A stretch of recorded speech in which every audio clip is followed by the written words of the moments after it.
তিনি বর্ণনা করেন রাসূল করিম সাল্লাল্লাহু আলাইহি সাল্লামের সাহাবী তিনি বলছেন কিয়ামতের ময়দানে এমন এক ব্যক্তিকে আল্লাহর সামনে উপস্থিত করা হবে। কথা শুনতেছেন? খুব গুরুত্বপূর্ণ।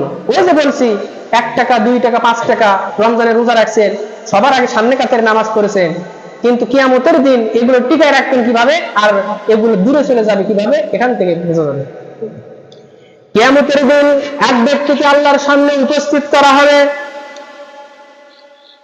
আর তার সামনে তার আমলনামা পেশ করা হবে। আর ওই ব্যক্তিটা দেখতে পাবে যে ওই আমলনামার মধ্যে নামাজ নাই, রোজা নাই, জিকির আজকার নাই, দান সদকা, মসজিদে লাখ লাখ টাকা দান করেছে, 1 টাকা দান করেছে, মসজিদে শ্রম দিয়েছে, জিকির তাসবিহ তাহলিল করছে। লোকটি আমলনামা দেখার পরে হতবাক হয়ে যাবে। সে বলবে হে আমার রব, হে রব্বুল আলামিন, এটাই হচ্ছে আমার আমলনামা নয়। আল্লাহ পাক বলবেন অবশ্যই তোর আমলনামা। বলা হবে হে আল্লাহ, যদি আমার আমলনামা হয়ে থাকে, কত টাকা খরচ করে, লাখ লাখ টাকা খরচ করে তোমার ঘর বাইতুল্লাহ জিয়ারত করে আসলাম, হজ করে আসলাম, মানুষকে যাকাত দিলাম, রমজানের রোজা রাখলাম কষ্ট করে, দান সদকা করলাম, রাত্রে তাহাজ্জুদের নামাজ পড়লাম, জিকির আজকার করলাম, তাসবিহ তাহলিল করলাম, কিন্তু এই আমলনামা একেবারে ফাঁকা, এমটি হয়ে গেছে। আল্লাহ একেবারে খালি হয়ে গেছে, কিছু নাই। তাকে বলা হবে হে আল্লাহর বান্দা, নিশ্চয় মহান আল্লাহ রাব্বুল আলামিন কার প্রতি জুলুম করেন না।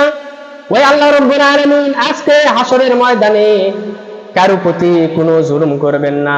তোমার আমলনামার ভিতরে 5 টাকা, 1 টাকা, 10 টাকা, লাখ টাকা দান করেছো, মসজিদ উন্নয়নের কাজ করেছো, কিন্তু মানুষের গীবত করার কারণে হয়তো তোমার আমলনামা থেকে তোমার সমস্ত নেক আমলগুলো চলে গেছে। নাউজুবিল্লাহ জুড়ে বলেন। চিন্তা করছেন কিসের কারণে নামাজ, রোজা, টাকা পয়সা দান করছে, সবগুলো উধাও। কিসের কারণে? গীবতের কারণে। কিসের কারণে? গীবতের কারণে। কিয়ামতের দিন ওই ব্যক্তি অসহায় হয়ে ছোটাছুটি করবে, যাদের যাদের গীবত করেছে তাদের পিছনে দৌড়াদৌড়ি শুরু করে দিবে, পাঞ্জাবি শরীরে কাপড় ধরে এগুলো ধরে সে টান দিবে যে আমি তোমার গীবত করেছি, আজকে মাফ করে দাও। কিন্তু দুনিয়ার থাকা অবস্থায় কি করেনি? মাফ চাইনি। আল্লাহ রাব্বুল আলামিন তখন কি করবেন? ওই আমলনামা যে গীবত করছেন, দান সদকা করেছেন, সবগুলো নষ্ট হয়ে যাবে।